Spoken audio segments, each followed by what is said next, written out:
What's going on, everybody? Welcome to the Turnbuckle Topics podcast. I'm your host, Pat Dineen, and this is my review of the third annual AEW Dynamite Grand Slam, which took place in Queens, New York at Arthur Ashe Stadium. Very good show, 5-match card, 4 of which were title matches. We saw 2 title changes, and again, this was just a very good show, start to finish. So we're going to jump right into the first match that took place. We had the Ring of Honor World Champion Claudio Castagnoli defending for the second consecutive year at Grand Slam this very title. Last year, it didn't turn out too good for him. He went up against Chris Jericho, where Jericho won, of course, winning the Ring of Honor World Championship for the very first time. But it was his 8th World Championship overall. That's why he was referring to himself as the Ocho for quite a few months there with the JAS. But anyway, going up against a former friend and roommate, but longtime foe, Eddie Kingston. Now, this was a title versus title match. Eddie Kingston was putting his, his New Japan strong open weight championship on the line, as was Claudio putting his ROH World Championship on the line, title versus title. This was a very good match, and this is New York's very own coming out, Eddie Kingston, so he got a huge ovation going up against the Blackpool Combat Club's Claudio Castagnoli.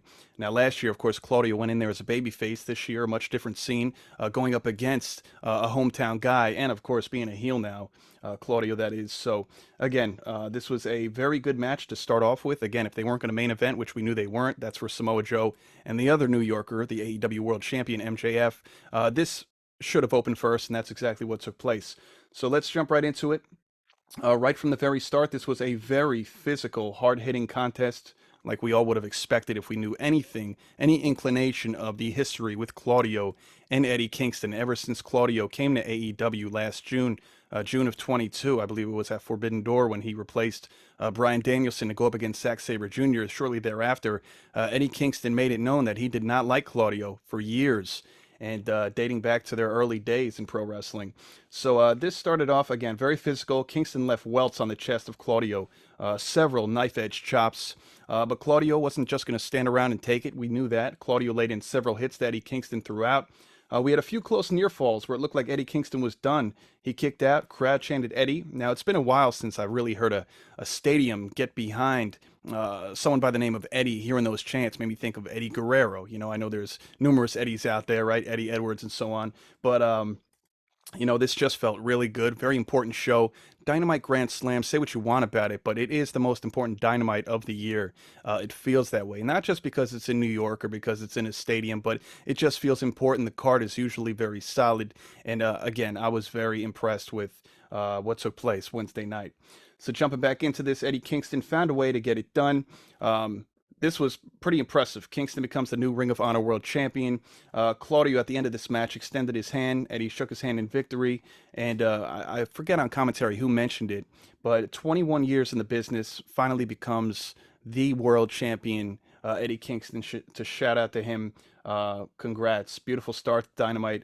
Now, this is the second consecutive year that Claudio loses his Ring of Honor World Championship at AEW Dynamite Grand Slam. So hey, look, if Tony Khan, if I'm Claudio and Tony Khan approaches me next year for a spot on that show, as awesome as it is to be one of the very few selected, and of course Claudio's been a champion both times going into this, I may have to decline if I'm Claudio, champion or not next year. Maybe I'll do it the week before, the week after, but you won't find me at Grand Slam if I'm Claudio.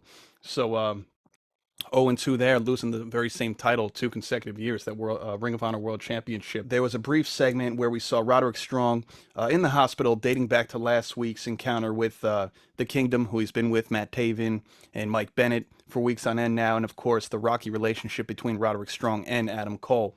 So, you know, with the re-aggravating his neck last week in that bout against Samoa Joe, which is why Samoa Joe is in the main event against MJF. It just as easily could have been Roderick Strong. He didn't get the job done. Anyway, Adam Cole ends up showing up at the hospital in support of Roderick Strong. Obviously, the Kingdom was not happy that Adam showed up. Initially, Roderick was very excited to see him. The way this wrapped up, though, wasn't so good because Adam Cole was, you know, basically letting Roddy know that he's got to be there for his friend, his buddy, old pal, his tag team partner and Ring of Honor tag champion MJF for the main event match at Dynamite Grand Slam, going up against Samoa Joe, especially after Samoa Joe just choked out Adam Cole last week as well. So, of course, Roddy wasn't happy to hear that and told him to just leave. So that leads us to the second match of the night, the only match that there was not a title on the line. Now, this was Chris Jericho going up against Sammy Guevara. This was student versus teacher. Sammy's been alongside Jericho throughout the existence of AEW, literally since that very first episode, October of 2019 on TNT. From the Inner Circle to the Jericho Appreciation Society. I mean, these two have done it all together, and now finally facing one another in a singles contest. Now, the very cool thing about this, Jericho came out first, Guevara obviously coming out second. The whole stadium hit pitch black. We were all wondering, this is not typical for a Sammy Guevara entrance. Then we got to see the light up. It wasn't a jacket because Guevara wears vests, but it was a light up vest.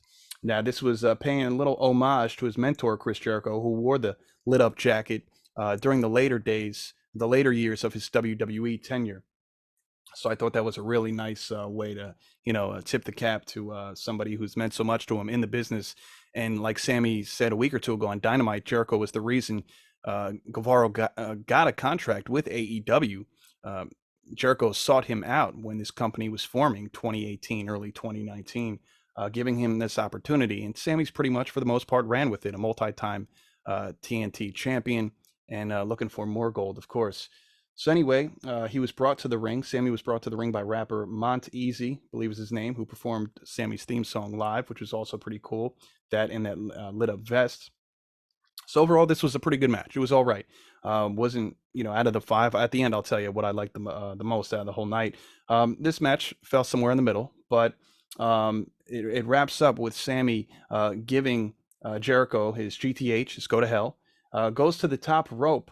And now as Sammy was making his way down, Jericho countered with a code breaker for the 1, 2, 3. I was actually very surprised. I did think that Sammy was going to get the job done here.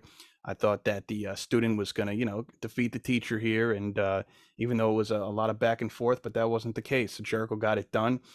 Post-match, they embraced in the center of the ring. It was a brief emotional moment between the two. Of course, they've been there together again, like I said, since the beginning of AEW. But then Sammy Guevara kicked Jericho between the legs. I knew one of them were going to turn on one another. Jericho is a very predictable one to have turned, and to see Sammy Guevara turn on him, feeling a little bitter after this victory, especially, kicked him between the legs and pushed Jericho to the ground. Now you see in the back as they're shooting the camera towards Sammy Guevara coming down the ramp is one Don Callis. He made his way down to the ring. It looks like Sammy may be joining the Don Callis family with Konosuke Takeshita. Very, very interesting. It's worked out great for Takeshita so far. He's beaten Kenny Omega twice, right? He pinned him at All In London, and then just a week later in Chicago, beat him at All Out in the singles contest. So we'll see what happens there. Very interested to see what transpires over the course of the next couple of weeks. They go to them backstage shortly after the commercial break, and they say, we see Sammy and Don Callis walking in the hallway, and Callis says, "We'll find out more on You'll find out more on Rampage this Friday, as far as what's up with Sammy Guevara's status alongside Don Callis." Another interesting note is when they were backstage, you got to see them run into Daniel Garcia. Now you got to remember Sammy Guevara, Daniel Garcia. They kind of had a love-hate relationship while they were members of the Jericho Appreciation Society together for the past year. Sammy always tried to warm up or get Dan Garcia to warm up to him and just kind of think outside the box, because Garcia has his tunnel vision and blinders on of one way of thinking and doing things, and Guevara was trying to say hey, it's all good to do things differently around here and so on. So anyway, it looked like we were going to see those two go maybe have a scuffle backstage. They're about to go face to face. Don Callis broke it up. Callis goes to Guevara and tells him, he's like, this kid's money. So maybe Callis is potentially trying to recruit Daniel Garcia to the Don Callis family. I could see him attempting to do that, but I don't think that's going to work. I think Garcia is just going to stay in his own lane again. Maybe stay with Angelo Parker and who is it? Daddy Magic 2.0 guys who he came in with 2 years ago in AEW. So we'll see. So anyway, maybe we'll see a few there coming up. But anyway, we go to a also during an MJF promo. I want to speak on this. MJF was talking about Samoa Joe. Adam Cole was in the background. And suddenly Adam Cole picks up an emergency phone call towards the end of this promo, and it's a call from Roderick Strong. This constant back and forth with Adam Cole, kind of jumping between, being best friends with his new best friend, MJF, right? They've had a perfect love story in the sense of, in the world of professional wrestling, becoming best friends, champions together, main eventing All In, 80,000 in London at Wembley Stadium just a few weeks back. And then his other best friend, right, Roderick Strong. They go back to the NXT days, all those fond years of members of Undisputed Era. Plenty of gold they got together, plenty of War Games matches, right, that they've been through the trenches. So seeing this back and forth, it kind of makes you wonder where Adam Cole's loyalty lies. Is it with Roderick Strong at the end of the day? Um, is MJF just a flavor of the week or month or whatever in this case? Will he eventually turn on MJF, and MJF will be like, "Oh, I knew this was too good to be true." So MJF was a little bothered when Cole picked up this call. He's basically like, "Are you serious?" Because Roderick Strong got on and he said it was an emergency. And then I remember, Adam Cole saying something along the lines like, "Roddy, you're going to be okay. You're not going to die," or whatever. He's just, nursing this neck injury, milking it for as much as it's worth, trying to get Cole to feel bad for him for weeks on end. So anyway, MJF basically wrapped it up by saying, "You've got my back out there versus Joe tonight, right? This main event matchup for my AEW World Championship." And Adam Cole basically insinuated, "Of course, why wouldn't I?" So MJF was not feeling that. But anyway, we're going to jump into match number 3 here. Now, this was for the AEW International Championship, Blackpool Combat Club, coming out tonight for the second time, defending gold. Hopefully it was to go better than how it went for Claudio earlier in the night, dropping his Ring of Honor World Championship. But anyway, Jon Moxley, who just won this title 2.5 weeks ago at All Out in Chicago versus Orange Cassidy in a gruesome match, now defending this international championship against one half the Lucha Brothers, Rey Fenix. This match was insane from the very start. Are we surprised? Not really. You want to mix in both men, just wild styles, right? I mean, Moxley is brutal, and Fenix can be brutal too. He's a high flyer, but don't get it twisted. He gets down with the best of them. So anyway, high risk maneuvers, outright brutality, again, from start to finish, left it all on the line. What I think is one of the best title belts in AEW. Actually, dare I say, even in the world of professional wrestling, this AEW International Championship, I'm a big fan of it. It's only been around for a little over a year, and I got to say, I do love it. So anyway, shocking outcome. I'm going to get right to the end here. There's 2 shocking things. A, Jon Moxley didn't bleed during this match. That's huge. And B, I was very surprised that we saw a title change happen here. Now, Moxley did not look like himself from the very start of this match throughout the end. Again, I don't know if he went into this, pretty hobbled and saying, "Hey, I'm going to just try to do as much as I can," and eventually, pass the torch over to Rey Fenix again after just being champion for 2.5 weeks. The last time we saw Moxley only hold the title a couple of weeks when he was interim champion. What was it with the whole CM Punk mess last year? I feel like Moxley held the title a couple weeks, but anyway, long story short, this was a very short reign for Moxley. I was shocked. So we saw 2 brutal back-to-back Phoenix drivers got the pin on Jon Moxley. So again, I don't know if this was the plan going into it, being that he just beat Orange Cassidy in Chicago at All Out September 3rd. And here we are, September 21st, rather. So that's pretty insane, especially, Moxley just getting that big shout out last week in the PWI top 500. The Shield were the top 3. You had Seth Rollins at 1, Roman Reigns at 2, and Moxley at number 3. So make of that what you will. I still think, whether people, some people think PWI is kind of whatever, it's legit, it's not. Moxley has represented AEW to the best of his ability since he's been there.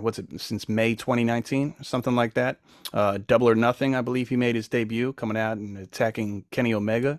So he's been doing his thing for quite some time there. So again, if Moxley is injured or is nursing an injury, I don't know if it's going to require surgery or whatever he's dealing with, speedy recovery to Moxley, because I find it very hard to believe that someone such as him would be dropping the title in less than 3 weeks' time. He is the furthest thing from a transitional champion. Again, you don't do that to the number 3 of the top 500 in PWI, Pro Wrestling Illustrated's documented list. So that's that. So in other news, on the bright side here, Rey Fenix winning this title.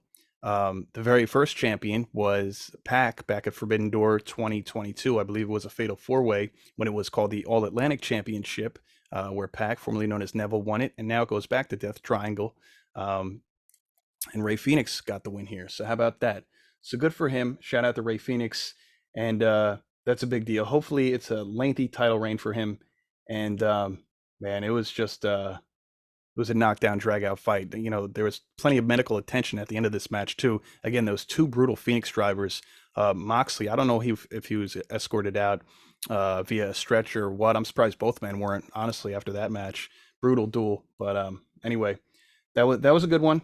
But shocking outcome to say the least. So that being said, I'm shocked that both members of the Blackpool Combat Club dropped their titles. If I had to guess one, I'd say Claudio, but I thought both of them were probably going to retain, and that's simply because Claudio lost it last year there.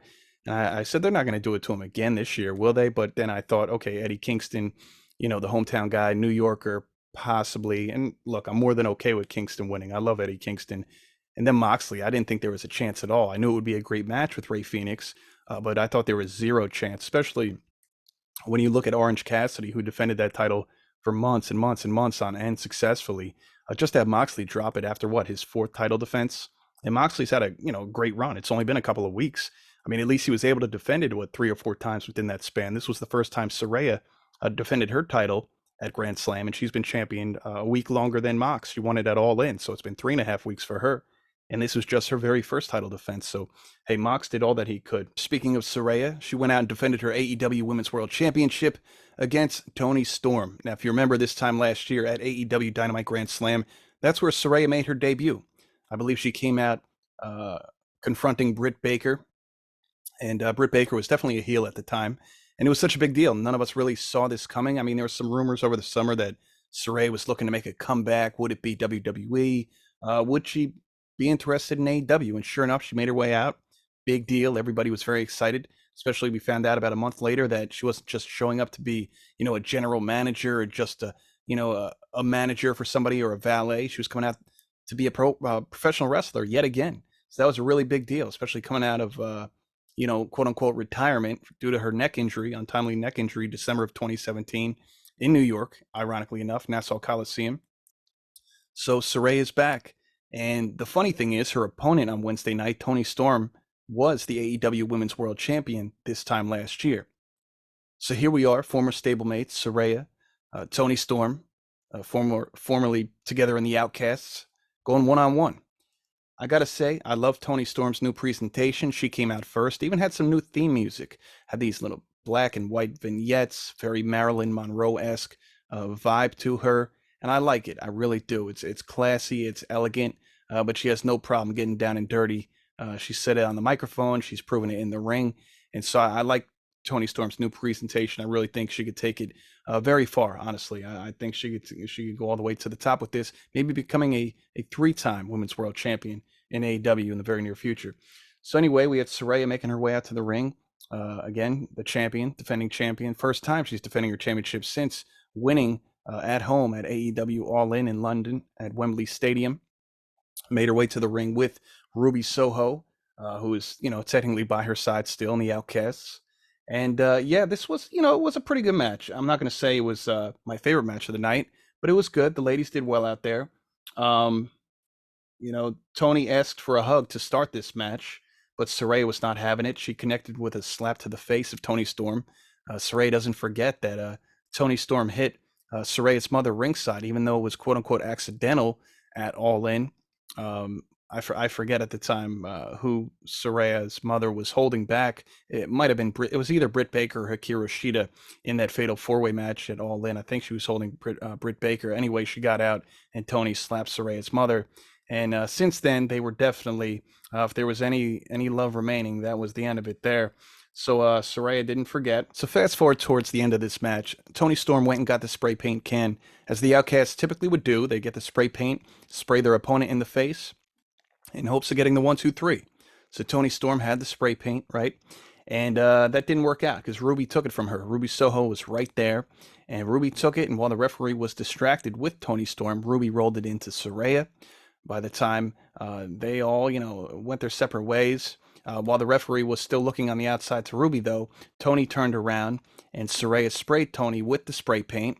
And Saraya thought that was going to be it, right? And went for the pinfall, but Toni kicked out at 2. Couldn't seal the deal.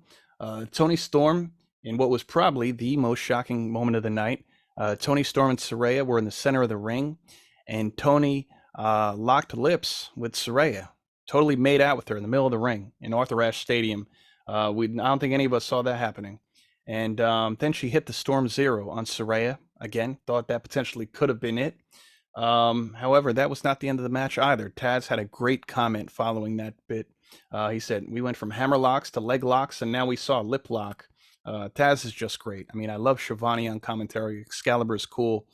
Ian Riccaboni and the guys on Collision are good too. Kevin Kelly, Nigel McGuinness, they're all very good. Don't get me wrong. JR when we get him. But man, Taz just had something special. I didn't really notice how funny he was until he's been doing commentary these last few years. Because you got to remember, I took a long period of time off from pro wrestling when Taz was doing commentary for WWE and so on. So I really didn't listen to him until this AEW run, and it's been great. So anyway, jumping to the finish here, Saraya hits her finish. I know it used to be called the Rampage when she was Paige in WWE, but she hit it right off the second rope and was able to secure the victory and her successful first title defense against Toni Storm. So I'm glad that Saraya got this win. I'd love to see Toni Storm get a third title reign, especially because her first one in 2022 was an interim championship reign when Thunder Rosa was out, right? And then as soon as Jamie Hayter defeated Toni Storm, you got to remember that Tony Khan came out, I feel like the following week, and said that Jamie Hayter will be crowned the actual AEW Women's World Champion, and that Thunder Rosa was relinquished or was stripped of the title, either or. So Toni was kind of robbed of that first opportunity to be called the champion, right? Always felt like it was just a temporary type of deal. And then the second title reign was very brief. It really was. I don't have the exact amount of days in front of me. It couldn't have been more than 2 months. Might have been barely over a month, really, to until Hikaru Shida defeated her. Then, of course, Saraya defeated Hikaru Shida, technically at All In London. Taking the title off of her. Now, as Mark Henry would say on Rampage on Friday nights, it's time for the main event. And that's what we got here. We had MJF, the AEW World Champion, one half of the Ring of Honor World Tag Team Champions, alongside Adam Cole, going up against Samoa Joe, the Ring of Honor Television Champion. Again, I've been looking forward to this match for the past week, ever since it was announced when Samoa Joe defeated Roderick Strong in that tournament final for the #1 contendership here. So, this started off with MJF. Samoa Joe, of course, made his way out, but MJF made his way out with the New York Mets-inspired entrance backdrop, which I loved. Me personally being a Mets fan myself. He had a logo patch of every New York sports team on his ring jacket, which was absolutely awesome. And just when I thought it couldn't get any better, when he opened the jacket, he had a white Mets-inspired T-shirt and white Mets-inspired trunks with pinstripes. So all very cool. Now, Samoa Joe was noted by the commentary team that Samoa Joe goes into this Dynamite match, this main event, 10-1 all time on this show specifically. So that's something, I guess, to take into consideration here. Now, their history dates back 7 years ago. It was at NXT Brooklyn. I'm sure, if you're an avid wrestling fan, you've seen this meme or this GIF or whatever on social media by now.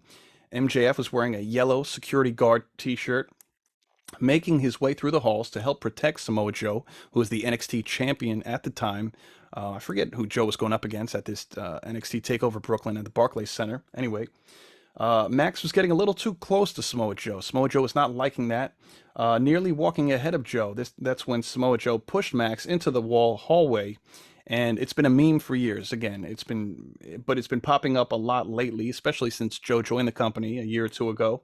And since it seemed like these two were on quite the collision course, the past couple weeks especially, it's been a meme for years, and especially since the rise of MJF in AEW in general, right? Even before Joe joined the company, a lot of people were like, imagine if this ever happened. And here we are, right? September 20th, 2023, Queens, New York, Arthur Ashe Stadium, AEW Dynamite Grand Slam, main event for the world title. Here we go.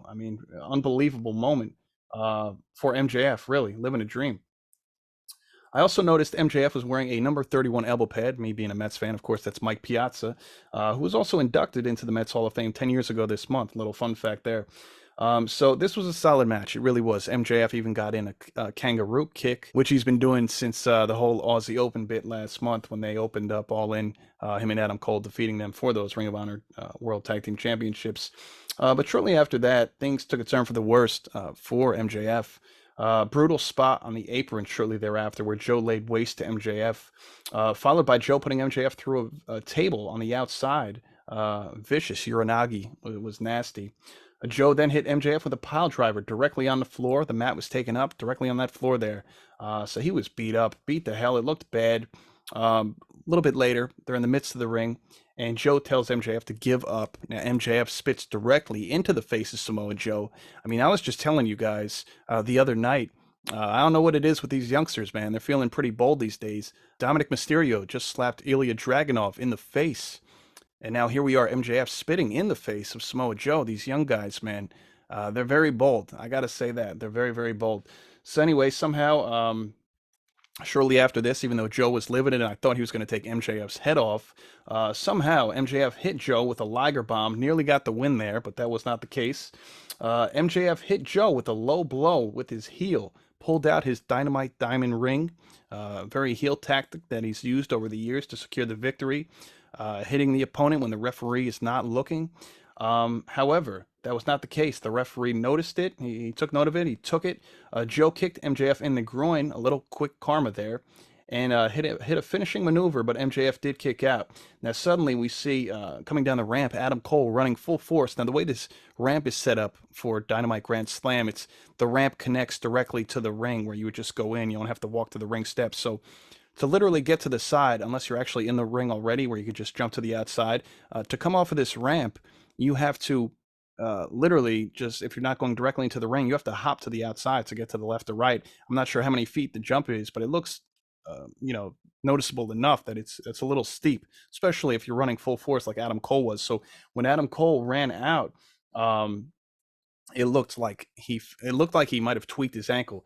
Because he jumped from the main entrance to the side. He looked slightly hobbled. Hopefully he didn't mess himself up. But anyway, Adam Cole runs out while Joe had MJF in a sleeper hold trying to get him back in the game. And that ended up working. He got behind him. The crowd got a little revved up from Cole being ringside for MJF. And so that definitely helped do the trick there. MJF gets back up. MJF ends up choking out Joe with some kind of a chain or rope that was handed to him, given to him by Adam Cole while the referee was kind of tossed to the outside. He took a really bad bump, by the way, hurting his knee. I don't know if the ref was just, kayfabing it or if he was legitimately hurt, but Paul Turner was selling it very good either way. But the referee never saw it. He ends up choking out Joe. MJF said that he was going to, regardless if he would have had to, do it the quote unquote right way or have to do some heel tactics, which took place here. I mean, you look at MJF and Samoa Joe, and as talented as MJF is, it's like, how are you legitimately going to take down Samoa Joe? You really got to think outside the box here and maybe have to, make a foul move or two. So that's exactly what happened here. And he got the win. So MJF defended and retained his AEW World Championship successfully. And that's pretty much that. So post-match, Joe extended his hand to MJF and basically respected the fact that he found a way to get it done. And so him and MJF shook hands. I thought that was great. Throughout the course of this show, you could say from all 5 matches and even the vignettes and backstage segments, video packages, that there was a lot of sportsmanship that took place, a lot of shaking of hands, but there was also a lot of foul tactics too. But hey, if that ain't pro wrestling in a nutshell, I mean, come on now. So, but this was a very good 2 hours. This was a very good show. I was definitely satisfied with this show. I've been critical of Dynamite in the past. AEW, all companies when they're not doing what they should, right? AEW's been known to put on great wrestling shows with lacking story, and there was some good story here tonight. I'll give you that. Claudio, Eddie, Sammy, Chris, Jericho. Of course, MJF, Joe, Adam Cole being involved here. Then, of course, Adam Cole with the whole storyline with Roderick Strong and leading to MJF, and his days back in Ring of Honor with the Kingdom. Of course, Toni and Saraya, not just dating back to their days in WWE. Not that they wrestled together in WWE, but you know what I mean. Former WWE people, just like Ruby Soho, forming the Outcasts, splitting, feuding. Dating back to their time they fought at All In. And who else? Who else am I missing here? The other match that took place was Moxley and Fenix. So that was a good match. Again, we've seen the Blackpool Combat Club and Death Triangle, or the Lucha Bros, go at it for quite some time now. We've seen it through AEW television. We've seen it through Ring of Honor television. So we've seen them go back and forth through numerous promotions. So I got to say that I was very satisfied with the way this went. Again, solid show, two title changes, two successful title defenses, and one notable heel turn with Sammy Guevara turning on Chris Jericho. Very curious what's going to happen with Guevara and the Don Callis family going forward. Favorite match of the night? I'd have to say the opener with Eddie Kingston and Claudio Castagnoli. There was, plenty of good matches on Wednesday night, but I got to say that was the most meaningful to me. Between these two, we knew these two have not liked each other. It's been documented, and I wasn't so sure that Eddie was going to get it done, even though he had home field advantage, home court advantage, call what you want, in New York, in Queens, New York, but he got it done, becoming world champion, 21 years in the business. I love seeing stuff like that. Just like when, Claudio won last summer, becoming world champion for the very first time. It's a big deal, and I love to see that kind of stuff. If I had to, have a tie for second place type of deal, I was going to do 1, 2, 3, but I'll just have a tie for second. That would be between MJF, Samoa Joe, and then of course Rey Fenix, Jon Moxley, are my tie for second. And those are my top 3 matches of the night, pretty much. And yeah, the show began and ended with champions from New York. Eddie Kingston wins the Ring of Honor World Championship, and MJF retains his AEW World Championship that he's held since November 2022 when he won it at the Prudential Center at Full Gear against Jon Moxley. So that's pretty much all I got for you guys here. If you watched Dynamite, I hope you enjoyed the show as much as I did. And again, one thing you could say about AEW is AEW Dynamite Grand Slam, third consecutive show there. They do a fantastic job with it. They really do. I know AEW, whether it's Dynamite, whether it's Rampage, whether it's Collision, since June on TNT's on Saturday nights. Sometimes AEW, we all know they put on great wrestling matches. We know that. We know they're capable. They lack storytelling, right? That is a major problem with this promotion. That being said, on this very night, they did a hell of a job and they delivered. If they could use this blueprint, along the lines of this going forward, where it doesn't always have to be at a pay-per-view, but, if you could build stories for some time and then for it to pay off down the road, whether it's 2 months later, whether it's, even 4 weeks later, it could be 5 months later. It doesn't matter. Long-term booking, long-term storytelling. I think that's just what they need to focus on and incorporate, because when you could get the emotion and people really locked in, then you get the great pro wrestling, which we all know they're capable of doing. It makes it that much more interesting. You're still going to sell your t-shirts, your merchandise, your action figures, all that.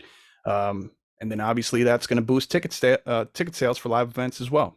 So that be that. But that's pretty much it. AEW Grand Slam, again, took place Arthur Ashe Stadium, Queens, New York, on Wednesday, September 20th, 2023. And that's all, folks. So thank you for joining me once again on the Turnbuckle Topics podcast. I am your host, Pat Dineen, and I'll catch you next time. Thanks for listening.